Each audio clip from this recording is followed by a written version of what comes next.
नमस्कार, स्वागत है आपका सभी का आपके अपने चैनल द फीडाज एकेडमी पर। मैं कपिल शांडिल्य आपका तहे दिल से बहुत बहुत स्वागत करता हूं और आशा करता हूं कि आप सबकी पढ़ाई बहुत अच्छे से चल रही है। काफ़ी दिन से एक हमारा टॉपिक जो है वो पेंडिंग है, जो रिवर्स से रिलेटेड टॉपिक हमने ईवीएस में शुरू किया था। टू पार्ट में हमने उसको डिस्कस किया। पहले पार्ट में हमने देखा कि हम अपने रिवर्स को दो पार्ट में करके पढ़ते हैं। टू क्लासिफिकेशन जो है हमने अपने रिवर्स को दो पार्ट में किया हुआ है। पहला है हिमालयन रिवर्स के रूप में, हिमालयन ड्रेनेज पैटर्न, दूसरा है पेनिनसुलर रिवर। तो इन दो पैटर्न के रूप में हमने अपनी रिवर्स को पढ़ा था और इन दोनों के बीच में क्या डिफरेंस है वो भी देख लिया। उसके बाद हमने गंगा रिवर सिस्टम जो है उसके बारे में पढ़ लिया है और ब्रह्मपुत्र रिवर सिस्टम जो है उसके बारे में भी पढ़ लिया है। ठीक है, तो इसको एक बार अगर आपने नहीं देखा है तो पार्ट वन पार्ट टू जो है वो पढ़ा हुआ है प्ले लिस्ट के अंदर, वो आप देख सकते हैं। अब हम इंडस हमने शुरू कर दिया था, लेकिन इंडस का कुछ पार्ट जो है बाकी था। इंडस की जो है जितनी भी सहायक नदियां थे वो हमने देख ली थी कि इंडस जो है वो अ, चाइना से निकलती है। चाइना के तिब्बत रीजन से मानसरोवर लेक के पास से निकलती है और उसके अंदर एक सबसे बड़ी ट्रिब्यूटरी चेनाब आके मिलती है और इसी चेनाब के अंदर झेलम, रावी, व्यास सतलुज में मिल जाती है और फाइनली इसी चेनाब के अंदर आके मिल जाती है और ये चेनाब फाइनली इंडस में मिल जाती है। सबसे बड़ी ट्रिब्यूटरी चेनाब हो जाती है, हमने ये भी डिस्कस कर लिया था। तो अगर आप इस चैनल पर नए हैं तो इस चैनल को जरूर सब्सक्राइब कर लीजिए ताकि आपको डेली क्लासेस जो है, क्वालिटी क्लासेस जो है मिलती रहे। और अगर आपको पसंद आता है तो ज़रूर लाइक भी कीजिए और कमेंट कीजिए। आप ज़रूर अपने फीडबैक दीजिए और हमें बताइए कि क्या इम्प्रूवमेंट हम कर सकते हैं और किस तरह से जो है कंटेंट हम लेके आए। चलिए बढ़ते हैं हम टॉपिक की तरफ। और हमारा देखिए कुछ क्वेश्चन हमने कर लिए हैं, उनको मैं स्किप कर रहा हूँ। अब हम जाते हैं सीधा इंडस रिवर जो कि पार्ट हमारा बाकी है उसके ऊपर जाते हैं। उसकी कुछ ट्रिब्यूटरी मुझे आपको बतानी है। कुछ ट्रिब्यूटरी छोटी ट्रिब्यूटरी थी जिनके बारे में हमने डिस्कस नहीं किया था, उनके बारे में थोड़ा सा डिस्कस करेंगे। हमने रिवीजन के लिए मैं आपको फिर से बता रहा हूँ कि हमने इंडस रिवर सिस्टम शुरू तो कर दिया था और इंडस जो रिवर है वो मानसरोवर लेक के पास तिब्बत से निकलती है। तो कौन सी रिवर का जो ओरिजिन है वो आउटसाइड इंडिया है, वो तिब्बत में, चाइना का पार्ट है ये तिब्बत और ये चाइना के अंदर है और इसका नाम है इंडस रिवर या सिंधु नदी इसको कहते हैं। ठीक है, तो इस नदी जो है वो भारत के बाहर से निकलती है और ये उसके बाद देखिए यहाँ पर लद्दाख रीजन से एंट्री कर दी है इंडिया के अंदर। और फिर ये अभी देखिए डायरेक्शन कौन सी में बह रही है, देखिए ये डायरेक्शन में बह रही है। ठीक है, तो ये नॉर्थ हो गया, वेस्ट हो गया, तो नॉर्थ वेस्ट डायरेक्शन में बह रही है। लेकिन बाद में ये नंगा पर्वत के पास, एक नंगा पर्वत जो है जम्मू कश्मीर के अंदर है, उसके पास से इसका मोड़ आता है और ये देखिए इस डायरेक्शन में बहने लग जाती है। तो अभी डायरेक्शन कौन सी हो गई है, ये वाली डायरेक्शन हो गई है।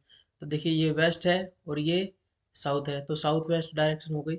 और फाइनली देखिए यहाँ पर आकर इसकी डायरेक्शन साउथ हो जाती है और कराची के पास जो है ये अरेबियन सी के अंदर जाके गिर जाती है। अरेबियन सी के अंदर, अरब सागर के अंदर फाइनली ये जाके गिर जाती है कराची के पास। कराची बंदरगाह, जिसको पहले देवल बंदरगाह कहते थे। ठीक है, देवल बंदरगाह जहाँ पर मोहम्मद बिन कासिम ने जो है अटैक किया था, पहला मुस्लिम आक्रमणकारी जिसको कहते हैं, देवल बंदरगाह, कराची बंदरगाह आज उसका नाम है। तो ये तो हो गया इसका मेन ट्रैक, मेन कोर्स हो गया। ठीक है, रास्ता हो गया।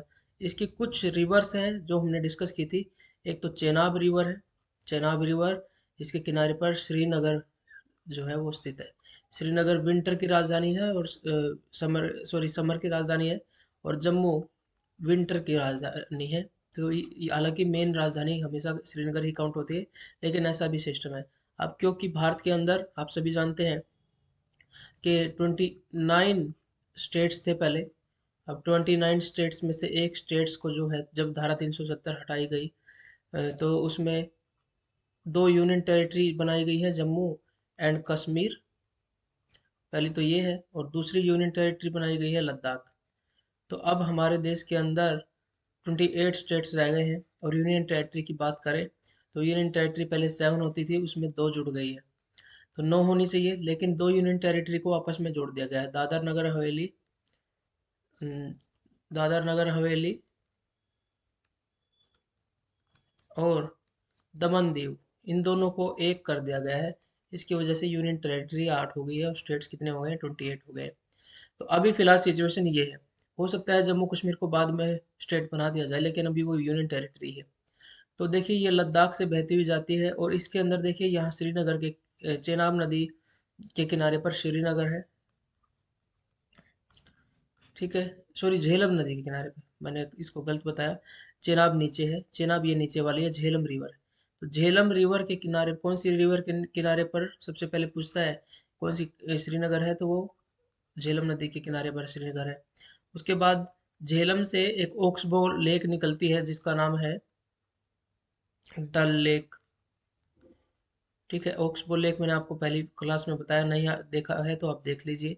उसके बाद वुलर लेक भी यहीं पर है, श्रीनगर में ही, ठीक है। तो ये सारी लेक यहीं पर है। फिर झेलम रिवर जो है फाइनली ये भी पूछा जाता है कि कौन सी रिवर जो है वो भारत और पाकिस्तान के बीच में बाउंड्री बनाती है। तो देखिए ये देखिए यहाँ पर आकर झेलम काफ़ी डिस्टेंस तक झेलम रिवर जो है नेचुरल बाउंड्री बनाती है भारत और पाकिस्तान के। इसका आंसर भी यही है। अब बात करते हैं एक और रिवर की जिसका नाम है Chenab. Chenab is largest tributary of Indus, largest tributary है इंडस की, ये भी ध्यान रखना है। लेकिन ये निकलती कहाँ से है, इसका ओरिजिन जो है वो हिमाचल प्रदेश से है।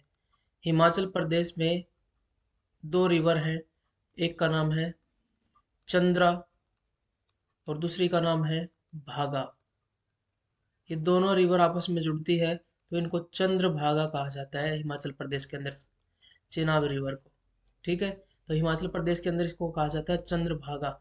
ये चेनाब रिवर, ये वाली रिवर जो है, देखिए झेलम रिवर फाइनली आके मिल जाती है चेनाब के अंदर, ये सीधी सिंधु में जाके नहीं मिलती।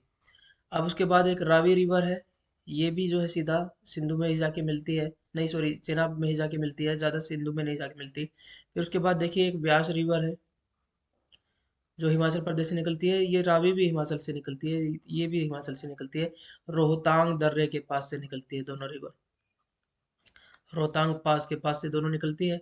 और ये फाइनली एक सतलुज रिवर है, देखिए सतलुज रिवर कहाँ से, देखिए चेनाब के बारे में पूछता है कि कहाँ से निकलती है। चेनाब जो है वो वेरीनाग लेक से निकलती है, ठीक है। तो अब देखिए यहाँ पर ये व्यास रिवर है, यहाँ पर आकर ये सतलुज में आके मिल जाती है। तो यहाँ पर कुछ थोड़ा सा स्टडी करने की बात है। सतलुज पंजाब और हिमाचल के बॉर्डर पर, हिमाचल के अंदर सतलुज रिवर पर एक बांध बना गया है जिसका नाम है भाखड़ा नांगल बांध। दो बांध है, एक भाखड़ा एक नांगल, ठीक है। तो ये भाखड़ा नांगल बांध बनाया गया है सतलुज रिवर पर। और आपसे पूछे कौन सी स्टेट के अंदर है, तो वो हिमाचल प्रदेश है, हिमाचल प्रदेश के अंदर ये है। उसके बाद जब ये आगे बढ़ती है तो रावी और व्यास, सतलुज और व्यास जहाँ पर आकर मिलती है वहां पर हरी के बैराज है, हरी के बैराज है जिससे इंदिरा गांधी नहर निकाली गई है, इंदिरा गांधी नहर यहाँ पर, ठीक है। तो यहाँ ये नहर जो है वेस्टर्न साइड ऑफ राजस्थान में बहती है और इसकी वजह से इसका वेस्टर्न साइड बिल्कुल हरा भरा हो गया है। पहले यहाँ पर डेजर्ट एरिया होता था और ये भारत की सबसे बड़ी नहर है, largest canal of India, Indira Gandhi canal, ठीक है। तो ये भी क्वेश्चन यहाँ से पूछा जा सकता है। तो आई थिंक ये कंप्लीट हो गया, बस एक दो ट्रिब्यूटरी और रह गई थी जो कि झेलम में डायरेक्ट आके मिलती है। तो एक यहाँ पर एक रिवर आके इसमें मिलती है जिसका नाम है जास्कर, एक रिवर आगे मिलती है जिसका नाम है नुब्रा, एक और आगे मिलती है जिसका नाम है हुंजा, और एक और मिलती है जिसका नाम है श्योक। ये चार ट्रिब्यूटरी भी आकर झेलम में इंडस में मिलती है। तो अब इंडस का पोर्शन हमारा हो गया है खत्म। अब हम बढ़ते हैं ऐसी रिवर्स के बारे में थोड़ा सा जान लेते हैं जो रिवर गंगा की ट्रिब्यूटरी थी। हमने देखा था यमुना की ट्रिब्यूटरी थी, विंध्य पर्वत से बहुत सारी रिवर निकली थी, चेनाब, ठीक है, सिंध, केन और बेतवा, ये सारी यमुना की ट्रिब्यूटरी है जो कि विंध्य पर्वत से निकली थी, ठीक है। अब चेनाब में भी एक रिवर आकर मिलती है जिसका नाम है बनास, ठीक है। ये किसकी ट्रिब्यूटरी होगी, ये चेनाब बोल दिया मैंने, इसको चंबल है, ये चंबल रिवर है, ठीक है। स्किप हो गया माइंड से। चंबल रिवर है जो कि विंध्य पर्वत से निकलती है। तो बनास रिवर इसकी ट्रिब्यूटरी है जो कि इसमें आके मिलती है लेफ्ट की तरफ से। ठीक है, ये रिवर भी आपको याद रखनी है। अब बढ़ते हैं हम कुछ और रिवर्स की तरफ। पेनिनसुलर रिवर भी है और कुछ दूसरी रिवर्स भी है। ठीक है, क्वेश्चन जो हम डिस्कस कर चुके हैं उसको दोबारा नहीं कर रहे हैं। देखिए, एक और रिवर है जिसका नाम है महानदी। महानदी रिवर के बारे में थोड़ा सा जान लेते हैं। यहाँ पर काफ़ी परियोजनाएं भी हैं और वो पूछी भी जाती हैं। कुछ और रिवर है जो कि ये सारी की सारी रिवर जो है ये बे ऑफ बंगाल में गिरने वाली है। ठीक है, तो ये बे ऑफ बंगाल में गिरती हैं, ये फॉलो करती हैं जो नेचुरल ढाल है उसको फॉलो करती है। एक रिवर है देखिए, स्वर्ण रेखा। स्वर्ण रेखा जो है ये इंडिपेंडेंट रिवर है जो कि सीधी जाकर कहाँ पर गिरती है, बे ऑफ बंगाल के अंदर, बे ऑफ बंगाल के अंदर। ये किसी की ट्रिब्यूटरी नहीं है, ये ध्यान रखना है। उसके बाद एक बैतरणी रिवर है, ये भी बे ऑफ बंगाल में इंडिपेंडेंट जाके मिलती है। और एक और रिवर है ब्राह्मणी रिवर। ये तीनों रिवर जो है उड़ीसा के कोस्ट पे आपको दिखाई देंगी। सुवर्ण रेखा देखिए, ये उड़ीसा है कंप्लीट। उड़ीसा के कोस्ट पे आपको जो है गिरती हुई दिखाई देंगी बे ऑफ बंगाल के अंदर। तो यहाँ ब्राह्मणी रिवर भी ऐसे ही है। अब बात करते हैं महानदी की। महानदी देखिए ये रही। ठीक है, महानदी रिवर जो है इस पर भारत का सबसे बड़ा लंबा बांध बनाया गया है जिसका नाम है हीराकुंड बांध। और ये उड़ीसा के अंदर बनाया गया है। हीराकुंड डैम भारत का सबसे लंबा डैम है। सबसे ऊंचे की बात करें, हाइट पे अगर देखें तो वो टहरी हमने बताया था आपको। ठीक है, उसके बाद भिलांगना रिवर और भागीरथी का जो संगम है उनके भी उसके ऊपर मैंने बताया। उसके बाद सबसे बड़ा बांध अगर आपसे पूछते हैं तो वो भाखड़ा नांगल है जो कि सतलुज सतलुज मतलब कैपेसिटी के हिसाब से है। और ये सतलुज नदी पर है। सतलुज नदी पर है और हिमाचल प्रदेश में है। और यहाँ पर एक झील बनी है जिसका नाम है गोविंद सागर झील। तो सारी चीज़ें जो हैं रिवाइज हो गई हैं फिर से।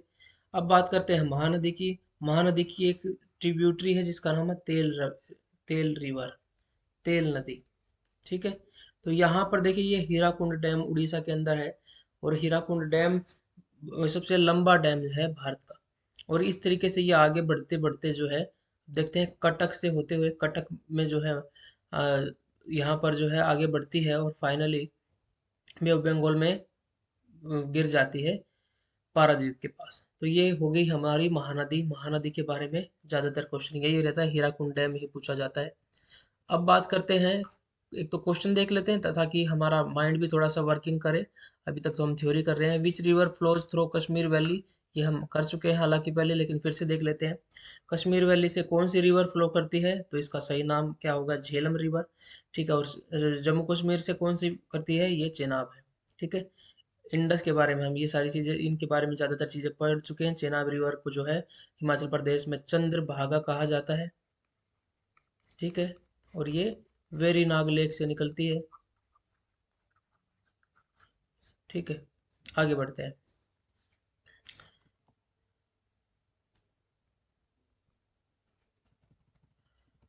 अब बढ़ते हैं, ये रिवीजन के लिए आ गया है, ये हमने कर लिया है, इसको दोबारा रिवाइज नहीं करते हैं। At which river coast Jammu is situated, the rear, आप भी आंसर बता सकते हैं, इसका सही आंसर क्या है। वो है चेनाब के किनारे पर है, झेलम के किनारे पर श्रीनगर है। आगे बढ़ते हैं, सतलुज रिवर जो है वो कहाँ से ओरिजिनेट करती है, तो लेक राक्षस ताल या लेक राकस कहते हैं जो कि तिब्बत के अंदर है, वहाँ से सतलुज रिवर निकलती है।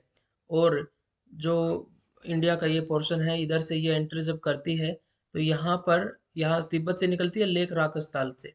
और यहाँ पर ये कौन से पास से, हिमाचल प्रदेश के शिपकिला दर्रे से निकल जो है एंट्री करती है। ये पूछ लेता है कि सिप की ला का मतलब होता है पास, पहाड़ी भाषा में। तो यहाँ पे रास्ता था, दो पहाड़ों के बीच में जो एक रास्ता होता है उसको लॉ कहते हैं या पास कहते हैं। यहाँ से ये रिवर एंटर करती है। सियाचिन ग्लेशियर से नहीं करती क्योंकि हम हिमाचल प्रदेश की बात करें, सतोपंथ उत्तराखंड में है तो यहाँ से भी नहीं निकलती। पिंडर भी उत्तराखंड में है, यहाँ से भी नहीं निकलती। ये सब हम डिस्कस कर चुके हैं जब गंगा रिवर सिस्टम हमने अपर कोर्स उसका स्टडी किया था, तब हमने पढ़ लिया था। चलिए एक बार फोटो से भी आपको बता देते हैं जो हमने अभी डिस्कस किया इंडस रिवर के अंदर। तो हिमाचल प्रदेश के अंदर ही आप देखिए ये सतलुज रिवर जो है ये लेक राकस से निकल के आ रही है तिब्बत के पास से, और शिप किला दर्रे से हमारे देश के अंदर एंटर कर रही है।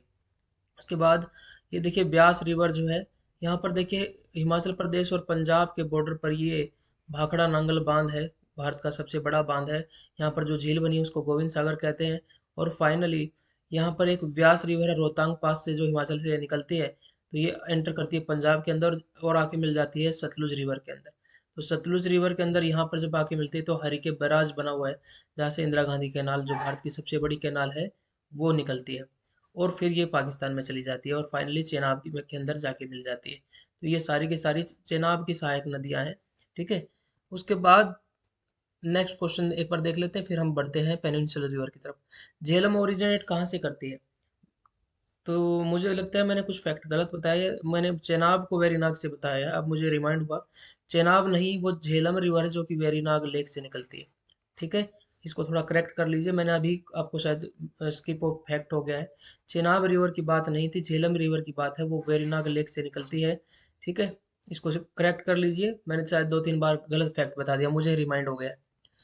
तो कभी कभी जबान पे चढ़ जाता है, जैसे चेनाब की जगह पे चंबल, चंबल की जगह चेनाब चढ़ गया था। बहुत सारी रिवर है। अब बात करते हैं हम एक और रिवर की, पेनिनसुलर रिवर, जो कि गोदावरी रिवर है।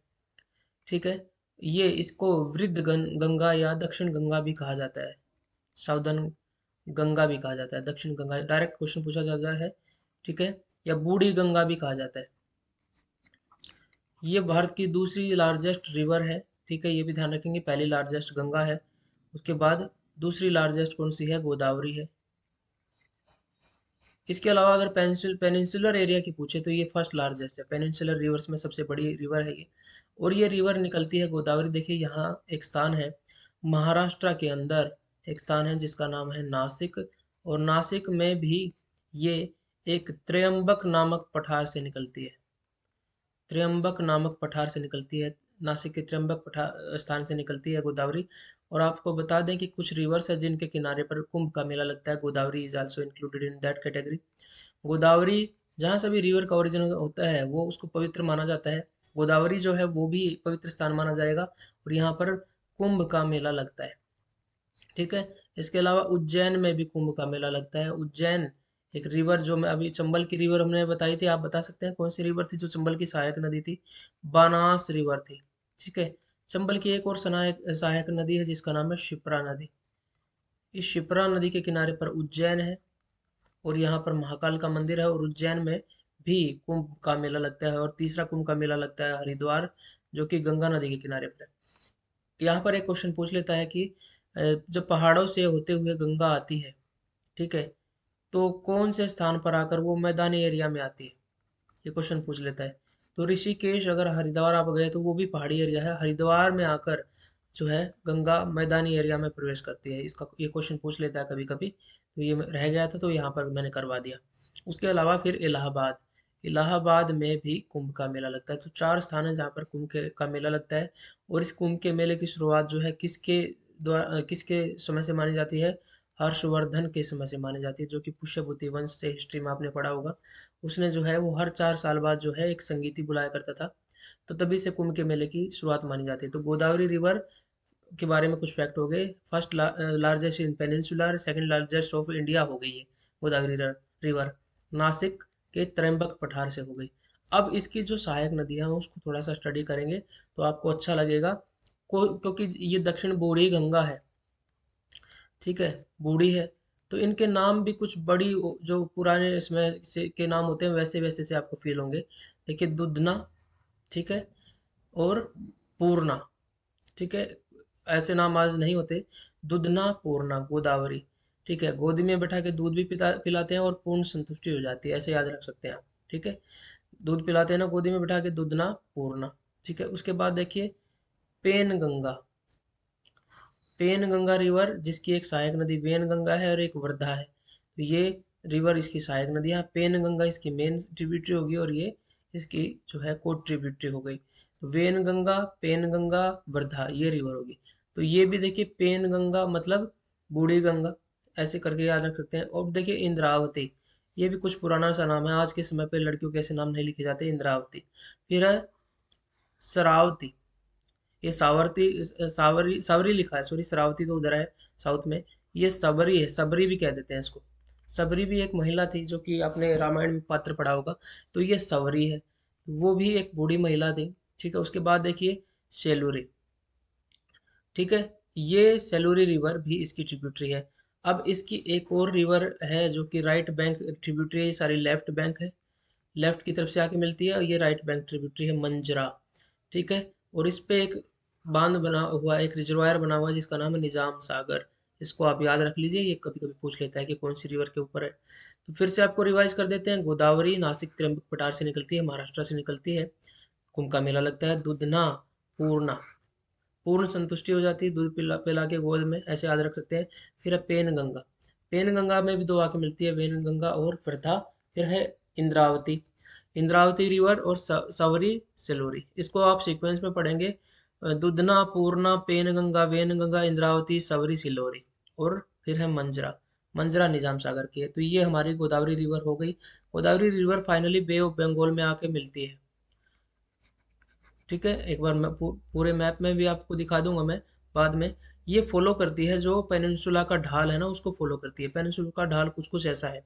कौन सी डायरेक्शन हो गई ये, कभी आपसे पूछे तो ये ईस्ट हो गया और ये साउथ हो गया, तो ये साउथ ईस्ट डायरेक्शन हो गई। ठीक है, इसका ढाल साउथ ईस्ट डायरेक्शन की तरफ है, तो ये इसको फॉलो करती है और बंगाल में की खाड़ी में जाके जहाँ पर ये गिरती है वहां पर ये डेल्टा बनाती है। ठीक है, जहाँ पर रिवर बनेगी ना, कुछ कुछ आपको थोड़ा सा ऐसे उभरा हुआ दिखाई देगा, क्योंकि जब समुद्र में आके पानी मिलता है रिवर का, तो यहाँ पर ढलान कम हो जाती है और पानी बहुत स्लो हो जाता है। स्लो होने की वजह से जितने भी अपने साथ सेडिमेंट्स लेके आती है ये रिवर्स, जितने भी धूल के कण लेके आती है, वो यहाँ डिपोजिट होने लग जाते हैं। इसकी वजह से ये जमीन बनने लग जाती है। तो आप देखेंगे जहाँ पर भी एक कृष्णा रिवर होगी वहां पर भी बाहर निकला मिलेगा, और कावेरी होगी वहां पर भी बाहर निकला मिलेगा। तीनों ही रिवर, गोदावरी, कृष्णा और कावेरी, ठीक है, ये तीनों ही डेल्टा बनाती हैं, ध्यान रखना, बे ऑफ बंगाल की तरफ बढ़ते हुए। अब देखते हैं एक और रिवर जो कि पेनिनसुला की ही रिवर है, दामोदर रिवर। ये पेनिनसुला की रिवर तो नहीं है, ये नॉर्दर्न इंडिया में ही है हालांकि ये रिवर, ये रह गई थी, इसको देख लेते हैं। अब देखिए एक दामोदर रिवर है। ठीक है, बहुत सारी रिवर्स हैं, छोटी छोटी रिवर हैं। ये बोकारो रिवर है, बोकारो से होते हुए जाती है। बोकारो डैम इसके ऊपर बना हुआ है, अयार डैम बना हुआ है। तो ये फाइनली सारे कल्मिनेट होके मिलके आपस में जब इनका नाम पड़ता है दामोदर। दामोदर को भारत का रूहर कहा जाता है। रोहर रिवर जर्मनी के अंदर है, जर्मनी के रिवर अंदर ये रोहर रिवर है, और इसके किनारे पर बहुत सारा कोल पाया जाता है जर्मनी के अंदर। ऐसे ही एक रिवर, मैक्सिमम कोल भारत का जो है वो दामोदर रिवर के, अच्छी क्वालिटी का और क्वांटिटी का, वो दामोदर रिवर के पास ही पाया जाता है। और दामोदर रिवर के बारे में हमने देखा था कि भारत का बिगेस्ट बायोडाइवर्ट इसको माना जाता है, बायोडेजर्ट। रीजन क्या है कि ये रिवर पश्चिमी बंगाल से होकर बहती है, और पश्चिमी बंगाल की जनसंख्या बहुत ज़्यादा है, तो बायोडाइवर्स सीवर का जो सीवर होते हैं, सीवरेज होती है, उसमें जो वेस्टेज होते हैं वो बहुत ज़्यादा इसके अंदर आ जाती है। इसलिए लगभग लगभग इसके अंदर ऑक्सीजन की कमी हो जाती है, और ये डेजर्ट की तरह हो जाती है। मतलब जैसे डेजर्ट में कुछ भी नहीं उग सकता है, ऐसे ही इस रिवर की भी कंडीशन हो जाती है। इसी रिवर के किनारे पर देखिए दुर्गापुर है। ठीक है, यहाँ पर स्टील प्लांट है, दुर्गापुर में भी, बोकारो में भी, ये सब स्टील प्लांट का एरिया है। अब हाँ, स्टील प्लांट भी इसलिए लगाए गए हैं क्योंकि स्टील की फैक्ट्री के लिए कोल की आवश्यकता पड़ती है ईंधन के लिए, तो नियर अबाउट में कोल भी मिल जाता है, तो और भी अच्छा हो जाता है। तो इसकी एक सहायक नदी है जिसका नाम है बराकर, ध्यान रखेंगे बराकर। ये बराकर रिवर अलग है, और नॉर्थ ईस्ट की तरफ यहाँ पर एक बराक रिवर है, ध्यान रखना, वो बराक रिवर अलग है। ये दोनों ही क्वेश्चन कंफ्यूज करते हैं। यहाँ पर एक छोटी सी रिवर बराक, बराकर रिवर दामोदर में आके मिल जाती है। फाइनली दामोदर जो है वो पश्चिमी बंगाल के अंदर जब जाती है, तो हमने यहाँ बताया था कि पश्चिम बंगाल की और बांग्लादेश की सीमा पर जो एक ब्रांच इधर जाती है, एक इधर चली जाती है, इसको गंगा को पद्मा कहा जाता है, और दूसरी ब्रांच जो है ये, इसको हुगली कहा जाता है। दामोदर रिवर हुगली में जाके मिल जाती है, और हुगली के किनारे पर कलकत्ता शहर भी है, और ये हुगली फाइनली बंगाल की खाड़ी में जाके गिर जाती है। ठीक है, तो मुझे लगता है कि पीछे का भी जुड़ के आपको हेल्पफुल हो रहा है, और आपको समझ भी आने आ रहा होगा कुछ ना कुछ। आगे बढ़ते हैं। आप सभी जब बच्चे ये क्लास अटेंड करते हैं, तो जितना भी फैक्ट नॉलेज आपके दिमाग में आता है, रिकॉल होता है, भले ही उस क्वेश्चन से रिलेटेड ना हो, पोस्ट करते रहा करें, उससे आपको फायदा होगा, रिकॉलिंग की हैबिट बनेगी, और आप कंट्रीब्यूट कर पाएंगे, बाकी बच्चों को हेल्प कर पाएंगे। आप किसी और बच्चे को सिखा रहे हैं, कोई और बच्चा आपको सिखा रहा है। ठीक है, दूसरा आपको बता दें कि जो आपका करंट अफेयर क्लासेज है बच्चों की रिक्वेस्ट पे वो 10 क्वेश्चन पे ही कर दिया गया है। रीज़न क्या है कि बच्चे कह रहे हैं, बच्चों को थोड़ा सा हैवी फील हो रहा है, डेली करंट अफेयर के रूप में ही उसको कर दिया गया है। ठीक है, कुछ बच्चों ने जो है, मैंने बात की है बहुत सारे बच्चों से, उन्होंने कहा कि daily current affair 10 question sir enough होते हैं, लेकिन अच्छी क्वालिटी के हों, अच्छे एक्सपेक्टेड जो क्वेश्चन है वो छाट के दिए जाएं और भी अच्छा है। तो उससे वैरायटी ऑफ क्वेश्चन मिल जाता है। एक ही टॉपिक के 20 क्वेश्चन या 30 क्वेश्चन करते रहे तो बोर्डम सा फील हो जाता है। अब 10 क्वेश्चन के अंदर पॉलिटी का भी होगा, इकोनॉमिक्स का भी होगा, और बाकी खेल का भी होगा, कोई अपॉइंटमेंट हुई है वो भी हो जाएगा, कोई मीट हुई है वो भी हो जाएगा। तो अलग अलग तरह के पुरस्कार हो गया, वो हो गया, तो सारे रोजाना हर फील्ड से एक एक क्वेश्चन तैयार हो जाएगा, और वो इजी भी होता है याद करना। तो करंट अफेयर है। इसके अलावा करंट अफेयर के ही से रिलेटेड क्विज और आपकी ईवीएस से रिलेटेड क्विज जो है रेगुलर कम्युनिटी टैब में और टेलीग्राम चैनल में भी दिए जा रहे हैं। तो कम्युनिटी टैब में आप जो है हमारे चैनल पे विजिट करेंगे तो वहाँ पर आपको, या आपने सब्सक्राइब किया तो आपको वो क्वेश्चन अपने आप ही दिखने लग जाएंगे। सब्सक्राइब नहीं किया है तो आपको कम्युनिटी टैब पे जाना पड़ेगा। अदरवाइज आप सारे क्वेश्चन एक साथ अटेम्प्ट करना चाहते हैं तो चैनल को सर्च कीजिए और कम्युनिटी टैब में जो है आप सारे क्वेश्चन जो है आज के नहीं, अगर पीछे के क्वेश्चन अटेम्प्ट नहीं किए हैं वो भी आप इजीली कर सकते हैं। इनसे रिलेटेड करंट अफेयर से रिलेटेड क्विज जो है आपको टेलीग्राम ग्रुप में, और उसकी पीडीएफ जो है वो भी टेलीग्राम ग्रुप में मिल जाएगी। तो रेगुलरली जो है आप उसको अटेंड कीजिए, डेली ही आपको पढ़ना होता है। तो अब जो है करंट अफेयर क्लास को जो है लिमिटेड कर दिया गया है, 12-13 मिनट में आपको 10 क्वेश्चन अच्छे से समझा दिए जाएंगे, ज़्यादा लंबा टाइम भी नहीं लगेगा। चलिए आगे बढ़ते हैं। अब बढ़ते हैं हाँ, इंदिरा गांधी नहर किस स्थान से निकलती है? ये तो हमने आपको बता ही दिया है, हरिके बैराज से निकलती है, और हरिके बैराज जहाँ पे व्यास और सतलुज का संगम होता है। मुझे लगता है आपको कोई प्रॉब्लम नहीं होगी इसको समझने में, आप इसको इजीली समझ पाएंगे। अब बात करते हैं हिमाचल प्रदेश, ब्यास, भाखड़ा, नांगल, पंजाब, गोविंद सागर सब हो चुका है। लेक मेडवाई डैम, भाखड़ा है, सतलुज रिवर इज, आप सभी जानते हैं, ये क्वेश्चन हम कर चुके हैं पहले भी, और अभी भी मैंने आपको रिवाइज कराया। इसको गोविंद सागर लेक कहते हैं, क्योंकि यहाँ पर हिमाचल प्रदेश के अंदर ये, इसके बॉर्डर पर यहाँ पर ये भाखड़ा बांध है, और पंजाब में जो गुरु गोविंद सिंह को भी मानते हैं, तो आप इजीली याद रख सकते हैं, पंजाब के बॉर्डर पर है। और उड़ीसा का शोक किसको कहा जाता है? उड़ीसा में एक मेन रिवर जो बहती है उसी को जो है उड़ीसा का शोक कहा जाता है, जिसका नाम है महानदी। दामोदर को कहा जाता है किसका शोक? पश्चिमी बंगाल का शोक। ठीक है, ये शोक इसलिए कहा जाता है क्योंकि ये रिवर जो है इसमें बाढ़ आती है और फिर जो है लोगों को दिक्कत होती है। तो Indus river again it is repeated, let's go for another. चलिए एक बार रिवाइज कर लेते हैं गंगा रिवर के बारे, यमुना रिवर की सहायक नदियों के बारे में, जो आपको मैंने अभी बताया भी था। चंबल रिवर, बहुत सारी रिवर्स हैं जो कि विंध्य रेंज से निकलती है। अब देखिए, यहाँ पर एक रिवर है जो कि चंबल रिवर है, जिसके किनारे पर जो बहुत ज़्यादा बेडलैंड टोपोग्राफी देखने को मिलती है। बेडलैंड टोपोग्राफी पूछ लेता है कि कौन सी रिवर के किनारे पर बेडलैंड टोपोग्राफी या बीहड़ देखने को मिलते हैं। यहाँ पे क्या होता है कि बारिश की वजह से पुराने समय पर मिट्टी कटनी शुरू हो गई। जैसे ये एक प्लेन था, यहाँ से मिट्टी कटनी शुरू होगी, तो धीरे धीरे ये प्लेन ऐसे इतना ऐसे हो गया, फिर ऐसे हो गया, फिर और भी ऐसे हो गया, तो यहाँ पर खेती नहीं कर पाना, इतने जैसे बीहड़ जैसे हो गए, टिल्ले से बन गए हैं। यहाँ पर पानी रुकता नहीं है और खेती करने लायक की जमीन नहीं रही, और बेडलैंड टाइपोग्राफी हो गई है। ठीक है, फिर जब खेती नहीं होगी तो यहाँ पर डाकू होंगे, तो एक समय पर यहाँ पर डाकुओं का बोलबाला था बीहड़ में। अब यहाँ पर चंबल रिवर की एक सहायक नदी हमने बताई बनास रिवर, याद रख लीजिए। और चंबल रिवर की एक सहायक नदी है जिसका नाम है शिप्रा रिवर, जिसके किनारे पर उज्जैन है, ये भी आपको बता दिया। अब है काली सिंध, इसकी एक सहायक नदी है, और फिर पार्वती रिवर इसकी सहायक नदी है। सिंध, बेतवा, केन, ये सभी इसी की सहायक नदी है। और आपसे पूछ सकता है कि जो सांची, जो कि यूनेस्को का साइट है, हेरिटेज साइट, कहाँ पर है? एमपी के अंदर, मध्य प्रदेश के अंदर सांची का स्तूप है जहाँ पर, तो सबसे अच्छी क्वालिटी का स्तूप जो मिलता है सांची में मिलता है, तो ये भी स्थान जो है वो बेतवा नदी के किनारे पर है। फाइनली एक यमुना में मिल जाती है जो कि गंगा की सबसे बड़ी सहायक नदी है। ठीक है, तो चलिए अब आगे बढ़ते हैं। ये तो रिवीजन अच्छा हो गया, अब आगे बढ़ते हैं, जो रिवर हमारी बची हुई है उनके बारे में पढ़ लेते हैं। अच्छा, क्वेश्चन देखना चाहें तो देख लेते हैं, अच्छे क्वेश्चन हैं, आपको हेल्पफुल होंगे। थोड़ी क्लास बड़ी हो जाएगी कोई बात नहीं, लेकिन इसको खत्म करेंगे टॉपिक को। Which river is originate from Trimbak? हमें पता है गोदावरी नासिक से निकलती है, महाराष्ट्र से। ठीक है, कृष्णा रिवर कहाँ से निकलती है? कावेरी रिवर कहाँ से निकलती है? ये महाबलेश्वर से निकलती है। ठीक है, यहाँ से आपको एक फैक्ट देते हैं ताकि इस रिवर को करते टाइम आपको और ज़्यादा हेल्प मिल जाए। और Tungabhadra river, sorry, Kaveri river जो है वो ब्रह्मगिरी से निकलती है। अब आपको अगर स्थान पूछे कि कौन से स्थान पर कौन सी चीज़ है, तो ये महाराष्ट्र के अंदर है। ठीक है, और ये ब्रह्मगिरी कर्नाटका के KNK के अंदर अंदर है। तुंगभद्रा रिवर जो है वो कृष्णा की सहायक नदी है, जिसके किनारे पर विजयनगर साम्राज्य के अवशेष मिलते हैं। हम्पी जो कि यूनेस्को साइट है वो तुंगभद्रा नदी के किनारे पर है, जहाँ पर प्राचीन विजयनगर साम्राज्य के अवशेष मिलते हैं। मुझे लगता है अगला क्वेश्चन इसी पे है। प्रसिद्ध प्रसिद्ध विजयनगर अंपायर जो है वो किस नदी के तट पर स्थित था?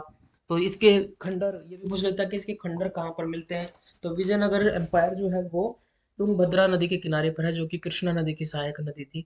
अभी कृष्णा रिवर आएगी तो आपको और भी अच्छे से समझा देंगे। तो इसका राइट आंसर है तुंगभद्रा। ठीक है, कैसे हिंट याद रखेंगे वो भी आपको बताएंगे। नेक्स्ट क्वेश्चन है, Mahabaleshwar a very famous tourist spot is origin place of which river? Mahabaleshwar से कौन सी रिवर निकलती है? गोदावरी तो त्र्यंबक पठार से निकलती है, नासिक से निकलती है महाराष्ट्र से।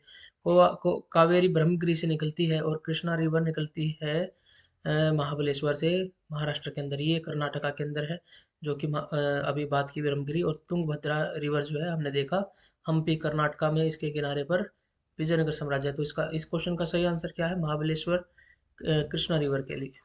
ठीक है, नेक्स्ट क्वेश्चन देख लेते हैं जल्दी से क्या कहता है। अच्छा, ये कृष्णा रिवर को ही पढ़ लेते हैं। चलिए, कृष्णा रिवर जो है काफ़ी इंपॉर्टेंट रिवर है, और कैसे इसको याद रखेंगे। मैंने कहा था कि गोदावरी रिवर में सभी पुराने पुराने सारा नाम है। एक बार बता दे, दुधना, ठीक है, पूर्णा, पेन गंगा, उसमें वर्धा की जुड़ी और वेन गंगा की मिली। ठीक है, और उसके बाद आपने देखा सबूरी और सेलूरी, और इधर से मंजरा रिवर आके गिरी थी। ठीक है, तो इस तरीके से आप कृष्णा को देखते हैं। कृष्णा रिवर जो है, ये देखिए कृष्णा रिवर, ये एक स्थान है जो कि महाराष्ट्र के अंदर है, महाबलेश्वर वहां से निकलती है। अब देखिए, कृष्ण के टाइम पे भीम भीम था, इजीली याद रख सकते हैं। कृष्ण की बहन सुभद्रा थी, तो तुंगभद्रा हो गया। तुंगा और भद्रा दो रिवर आके मिलती है तो वो तुंगभद्रा हो जाती है। ठीक है, इसके किनारे पर हमने देखा विजयनगर साम्राज्य है। अब देखिए, यहाँ पर तुंगभद्रा के ऊपर एक तुंगभद्रा रिजर्वायर है, नोट डिफिकल्ट टू रिमेम्बर। एक वर्धा रिवर इसके अंदर आके मिल जाती है, बस इतना ध्यान रखना है। और आगे देखिए, भीमा, कृष्णा, तुंगभद्रा, इजीली आप ये तीनों रिवर जो है एक साथ याद रख सकते हैं। इसके अलावा इसी रिवर पर नागार्जुन बांध है, तो अर्जुन भी उसी समय पे था। ठीक है, अभी हमने देखा था मंजरा रिवर के ऊपर जो है जो एक बांध देखा था थोड़ी देर पहले, उसका नाम बता दीजिए रिमाइंड करके, रिकॉल करके, और कमेंट सेक्शन में। ये आपका टास्क है, क्योंकि मैंने आपको करवाया, इंपॉर्टेंट है। अब देखिए, नागार्जुन बांध है कृष्णा रिवर के ऊपर, तो ये अर्जुन भी कृष्ण के टाइम पे था। तो सारी रिवर्स आप इजीली याद रख सकते हैं। और Krishna river finally Bay of Bengal के अंदर गिर जाती है और डेल्टा भी बनाती है। ठीक है, डेल्टा भी बनाती है, ध्यान रखेंगे। अब बात करते हैं, आगे बढ़ते हैं। नई रिवर दी है या क्वेश्चन दी है, ये देख लेते हैं। लो जी, ये कृष्णा राजा रिजर्वायर आ गया है। अब हम कावेरी रिवर की बात करने वाले हैं। काफी काफी इसको जो है डिटेल में दिया गया है। एक तो पूछता है कि शिव समुद्रम जलप्रपात या शिव समुद्र डैम कौन सी रिवर के ऊपर बनाया गया है? तो ये कावेरी नदी के ऊपर बनाया गया है, सबसे पहले तो ये बात है। ठीक है, उसके बाद भारत का पहला हाइड्रो इलेक्ट्रिसिटी प्रोजेक्ट कौन सा है? मतलब पानी से बिजली बनाए जाने वाला, अंग्रेजों के टाइम पे इलेक्ट्रिसिटी प्रोजेक्ट बनाया गया था। ठीक है, वो भी यही है, ध्यान रखेंगे, इसलिए बार बार पूछा जाता है ये। ठीक है, अब बात करते हैं ये निकलती कहाँ से है। अब यहाँ पर ये रिवर जो निकल रही है, ये स्थान जो जहाँ से निकलती है कर्नाटका के अंदर, इसको कहते हैं ब्रह्मगिरी। और देखिए, इस पे कृष्ण राजा सागर रिजर्वायर बनाया गया है। ध्यान रखेंगे, कावेरी के ऊपर है ये, कृष्णा के ऊपर नहीं है। ठीक है, थोड़ा सा ध्यान रखेंगे। उसके बाद यहाँ बैराज बना गया है। फिर इसके अंदर एक काबिनी रिवर इसकी सहायक नदी है। ठीक है, इसी रिवर के किनारे पर श्रृंगमपत्तनम आइलैंड है, जिस जिस श्रृंगरंगमपत्तनम आइलैंड जो है टीपू सुल्तान की राजधानी हुआ करता था। तो ये रिवर के अंदर आइलैंड है, ध्यान रखना, रिवर आइलैंड है। तो अपने आप में जो है ये फोर्ट हो जाता है, जल दुर्ग हो जाता है, रिवर के अंदर है, पानी का दुर्ग बन गया है उसके चारों तरफ। उसके बाद शिव समुद्रम आइलैंड है, जो कि शिव समुद्रम डैम बनाया गया है ना, उसके अंदर पानी जो भरा हुआ है, उसके अंदर एक आइलैंड है जिसका नाम है शिव समुद्रम आइलैंड। भारत का पहला हाइड्रो इलेक्ट्रिसिटी प्रोजेक्ट इसी पे था। तो एक काबिनी रिवर इसकी सहायक नदी हो गई है। ठीक है, ठीक है। और मेट्टूर बांध किस रिवर के ऊपर है, ये भी पूछ लेता है, बहुत इंपॉर्टेंट है। मेट्टूर भी कावेरी नदी के ऊपर है, तो इसलिए आपको आपको इसको याद रखना है। ठीक है, तो ये क्वेश्चन अक्सर पूछे जाते हैं, वो सारे ही इंक्लूड कर लिए गए हैं। अब क्वेश्चन की तरफ बढ़ते हैं। Which is the original place of Kaveri river in Karnataka. बहुत इंपॉर्टेंट और बहुत इजी क्वेश्चन बन गया आप सबके लिए। ताल कावेरी, तो कावेरी रिवर है, तो वैसे तो आपको हिंट यहीं पे मिल रहा है, ब्रह्मगिरी के अंदर है। अनायमुदी पीक से नहीं निकलती है। Anamudi is the highest peak of western ghat. ठीक है, वेस्टर्न घाट की सबसे हाईएस्ट पीक आपसे पूछे तो अनायमुदी है। ब्रह्म महेंद्रगिरी, ये महेंद्रगिरी जो है ईस्टर्न घाट की सबसे हाईएस्ट पीक है, लेकिन यहाँ से ये नहीं निकलती है। दोरा बेटा is the second highest peak of western Ghat, second है। ठीक है, तो ये तीनों एक गलत है। ये कर्नाटका के अंदर देखिए, कर्नाटका के अंदर ब्रह्मगिरी स्थान से कावेरी रिवर निकलती है। ठीक है, which one river does not form the delta. कौन सी रिवर डेल्टा नहीं बनाती है, फिर से एक बार देख लेते हैं। गोदावरी बनाती है, क्योंकि ये जो है बे ऑफ बंगाल में जाके गिरती है।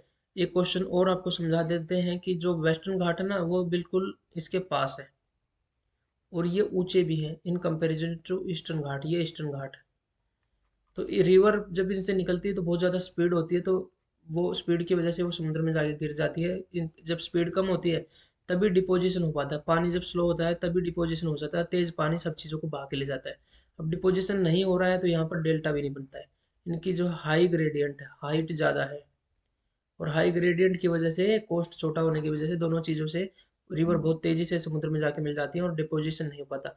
लेकिन इनकी हाइट बहुत कम है, इनका हाई ग्रेडियंट नहीं है, और हाइट बहुत कम है, तो इसकी वजह से रिवर जो है यहाँ से स्लो स्लो स्लो चलती है, और काफ़ी कोस्ट तक जाते जाते और भी स्लो हो जाती है। इसी वजह से यहाँ पर डेल्टा बनने लगे था, गोदावरी का डेल्टा, कृष्णा का और कावेरी का डेल्टा। इस तरीके से आपको जो है रिवर डेल्टा बनाते हुए दिखाएंगे। कौन सी नहीं बनाती है, देखिए ईस्टर्न कोस्ट पे, भारत का ईस्ट कोस्ट है, उसकी ज़्यादातर नदियाँ जो है वो बनाती हैं। गोदावरी भी बनाती है, कावेरी भी बनाती है, कृष्णा भी बनाती है। अब बात करते हैं नर्मदा की। नर्मदा को अभी तक हमने स्टडी नहीं किया। तो नर्मदा रिवर है तो पेनिनसुलर ही रिवर, लेकिन इसमें कुछ डिफरेंस आपको दिखाई देगा। ठीक है, तो ये नर्मदा रिवर जो है वो मध्य प्रदेश से निकलती है। पहली बात तो ये है, मध्य प्रदेश में अमरकंटक पठार से निकलती है। ये भी पूछ लेता है कि कौन से पठार से निकलती है। अमरकंटक पठार से निकलती है, और यहाँ से ये ढाल को फॉलो ना करते हुए अपोजिट दिशा में जाती है, और जो है अरब सागर में गिर जाती है, थोड़ा गुजरात से होते हुए। ठीक है, और इसी रिवर में जो है जबलपुर के पास, जबलपुर के पास जो कि मध्य प्रदेश का ही पार्ट है, यहाँ पर क्या देखने को मिलता है कि मार्बल रॉक्स है। मार्बल रॉक्स क्योंकि बहुत ज़्यादा कठोर होती है, इतनी जल्दी से जो कटती नहीं है, तो इसकी वजह से एक रास्ते में जब मार्बल रॉक्स जो है इसको मिल जाती है, ऐसे बहते हुए आ रही थी, तो यहाँ तो ये इसको तो काट नहीं पाती मार्बल रॉक को, और इसकी वजह से यहाँ जो एरिया है उसको काट देती है। तो एक धुआंधार फाल बनता है, कि धुआंधार फाल कौन सी नदी पर है। वो धुआंधार फाल पहले तो नर्मदा नदी पर है। कहाँ पर है, जबलपुर है। जबलपुर में मार्बल रॉक्स के ऊपर है, और ये मध्य प्रदेश की बात हो रही है। फाइनली ये गुजरात के अंदर चली जाती है ये रिवर। ठीक है, और गुजरात के अंदर जाके इसी रिवर के ऊपर सरदार सरोवर बांध है। ठीक है, सरदार सरोवर परियोजना कौन सी नदी के ऊपर है, नर्मदा नदी के ऊपर है, ध्यान रखेंगे। तो इस तरीके से आप नर्मदा नदी को, ये नदी इस तरफ क्यों बहती है, बाकी रिवर तो ऐसे बह रही है, इसका रीजन हमने बताया है कि ब्लॉक माउंटेन बनी हुई है। ठीक है, रिफ्ट वैली बनी हुई है, जिसकी वजह से वह खड्डा बन गया है, उस खड्डे में पानी जो है बहता हो जाता है। ब्लॉक माउंटेन क्या होती है, जैसे मान लीजिए ऐसी ज़मीन थी, तो यहाँ पर कभी वीकनेस आ गई किसी कारण से, तो ये वाला एरिया जो है ऐसे धंस गया नीचे की तरफ, तो इनको कहते हैं होस्ट ग्रेबन ट्रोपोलॉजी। और ये ब्लॉक माउंटेन दिखाई देंगे दोनों, और ये खड्डा हो जाएगा, इसको ब्रंश घाटी या रिफ्ट वैली कहते हैं। तो अब देखिए रिफ्ट वैली में पानी पानी तो हमेशा झील में ही जाएगा, कि पानी तो हमेशा नीचे की तरफ ही बहेगा, तो यहाँ पर पानी इसमें चला जाता है, और फाइनली इस तरफ बहने लग जाता है ऊपर उल्टी तरफ। अगर ये रिफ्ट वैली ना होती, ये पानी भी इधर ही तरफ बहता। तो इस तरीके से रिफ्ट वैली भ्रंश घाटी के अंदर से बहती है। एक और रिवर है जो भ्रंश घाटी के अंदर से बहती है, जिसका नाम है तापी रिवर। ठीक है, ये रिवर भी जो है आपको पेनिनसुलर रिवर में अपोजिट तरफ, अरब सागर की तरफ बहती हुई दिखाई देगी। और ये भी गुजरात के अंदर से जाती है, नर्मदा भी गुजरात के अंदर से जाती है, और तापी रिवर के किनारे पर एक शहर है जिसका नाम है सूरत। आपसे काफी पूछ लिया जाता है, सूरत कौन सी नदी के किनारे पर है, तापी। कहीं कहीं पर इसको ताप्ती नदी भी कहा जाता है। और इसी तापी रिवर के ऊपर एक जल परियोजना है, उकाई बांध है। ठीक है, ये भी पूछ लिया जाता है, उकाई। ठीक है, सरदार सरोवर तो हो ही गया। फिर से रिवीजन आ गया है, किस चीज का रिवीजन आ गया है? कावेरी रिवर का। तो कावेरी रिवर की एक सहायक नदी है जिसका नाम है काबिनी। ठीक है, कावेरी रिवर पर जो है कृष्णराजा सागर रिजर्वायर बना हुआ है। और इसी रिवर पर जो है एक आइलैंड है जिसका नाम है श्रीरंगपत्तनम रिवर आइलैंड। ठीक है, श्रीरंगपत्तनम रिवर आइलैंड है। और इसी पर शिव समुद्रम प्रोजेक्ट है, जिसके अंदर रिजर्वायर बनाया हुआ है। उस रिजर्वायर के अंदर शिव समुद्र आइलैंड भी बना हुआ है। ठीक है, तो इस तरीके से आप, ये भारत की पहली हाइड्रो इलेक्ट्रिसिटी प्रोजेक्ट था। ठीक है, और इसी को एक इस तरीके से भी पूछ लेते हैं कि शिव समुद्रम जलप्रपात कहाँ पर है? ठीक है, कर्नाटका के अंदर है, और ये भी काफी इंपॉर्टेंट हो जाता है।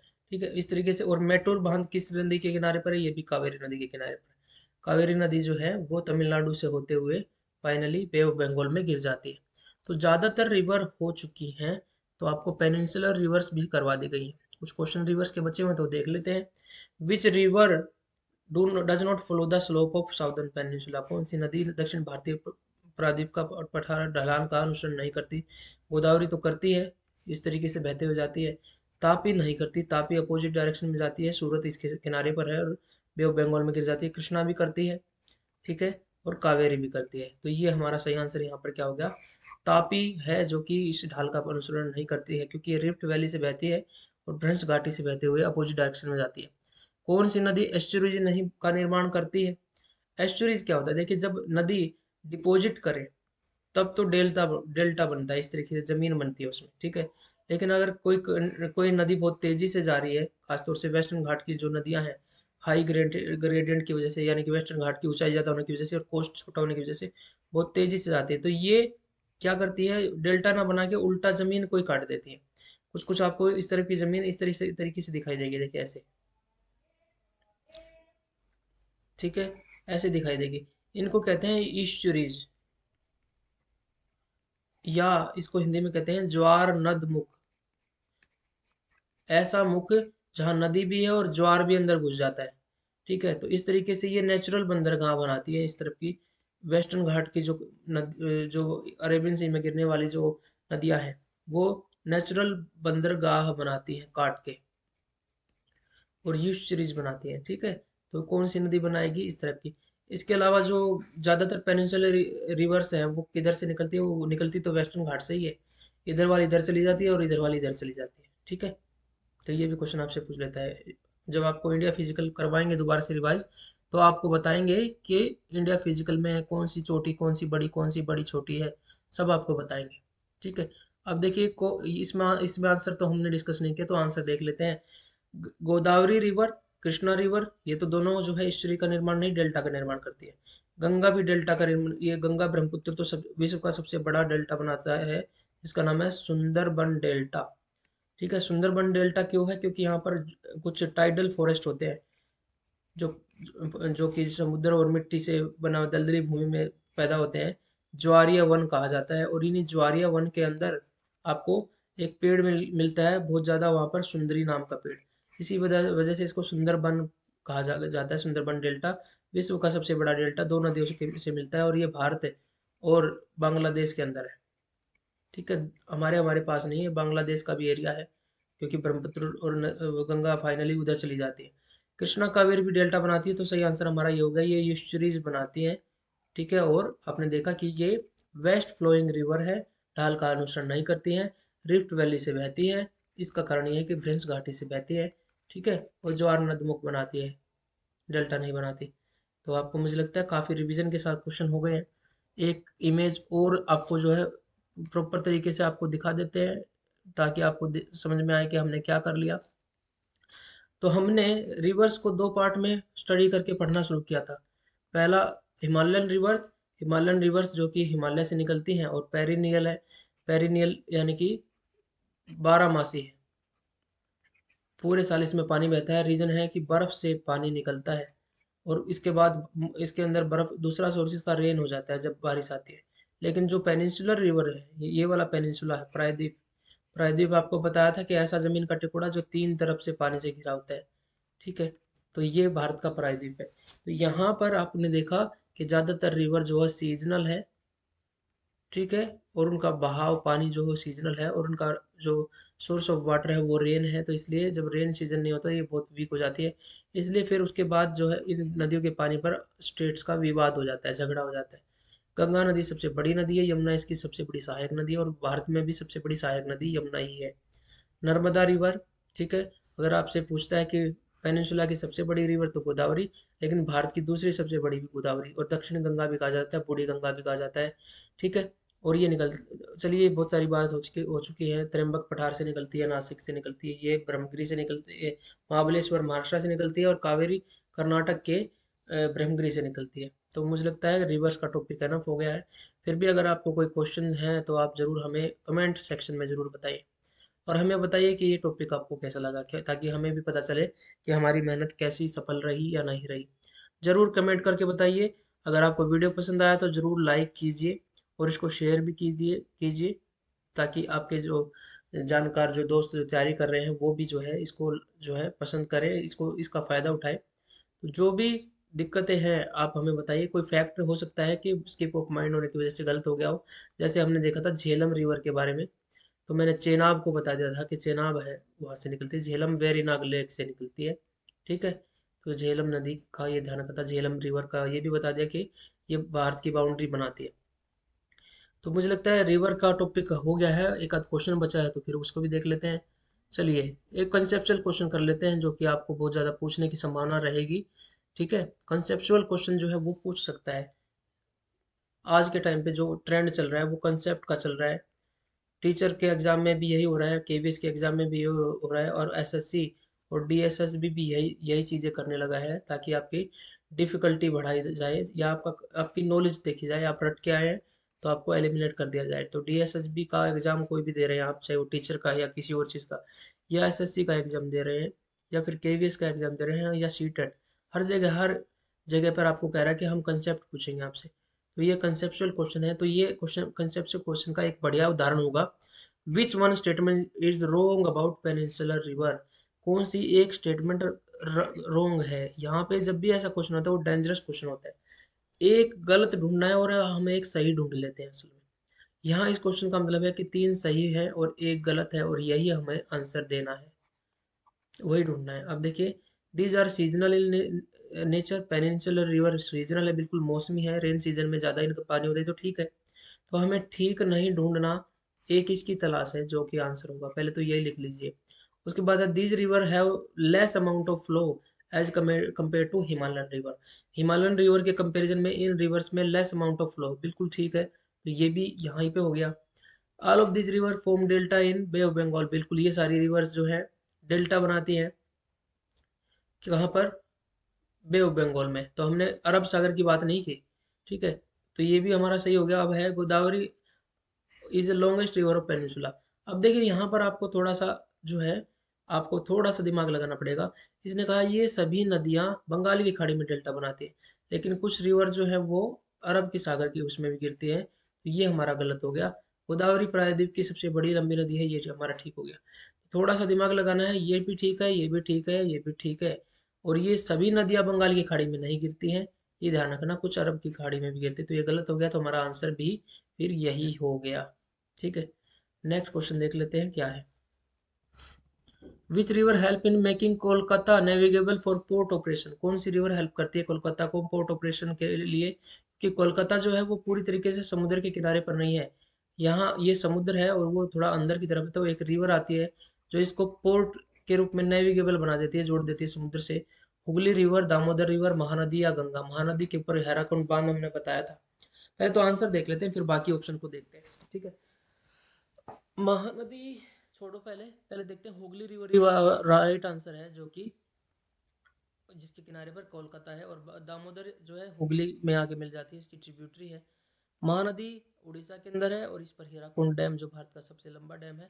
Ganga river largest river of the India है, ठीक है। Eight which place Yamuna meets Ganga in India, कौन से स्थान पर यमुना जो है वो गंगा के साथ मिलती है आके, तो ये देखिए त्रिवेणी संगम एट प्रयागराज ऑफ उत्तर प्रदेश। क्या उत्तर प्रदेश के त्रिवेणी संगम गंगा जमुना सरस्वती का जो संगम माना जाता है कि यह राइट आंसर है। ये बिल्कुल सही है। नियर पटना नहीं है, सोन नदी आके मिलती है पटना में।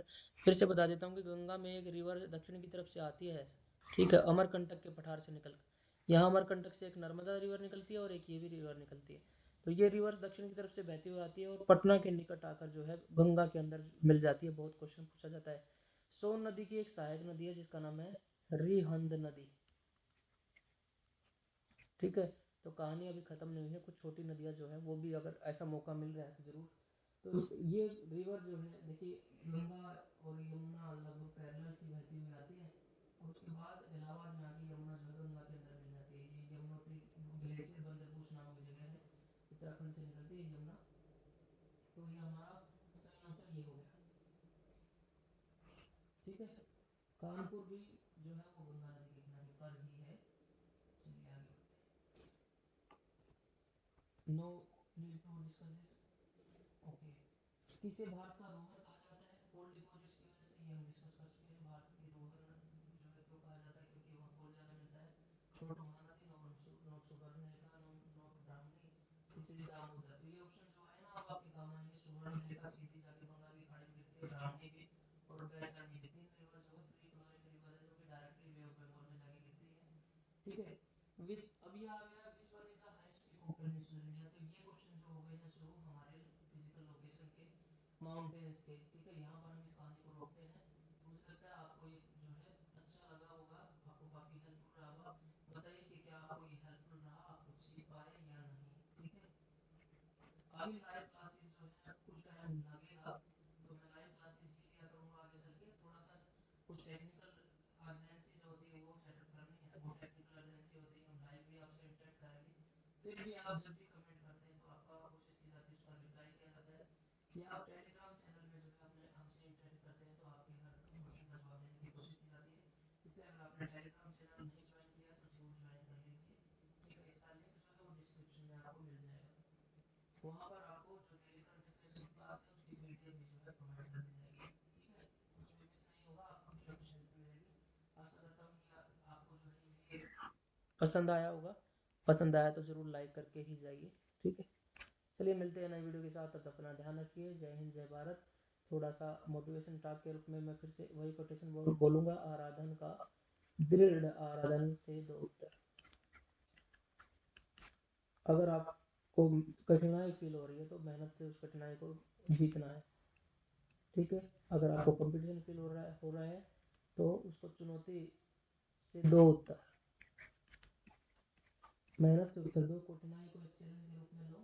मान लो कि आपकी परीक्षा हो रही है, उस परीक्षा, भगवान आपकी परीक्षा ले रहा है। कभी भी कठिनाई होती है, जीवन में कठिनाई आ जाती है, पढ़ाई रोकनी पड़ जाती है, तो उसको चैलेंज के रूप में लो, ज़्यादा पढ़ो उस टाइम पे, ठीक है।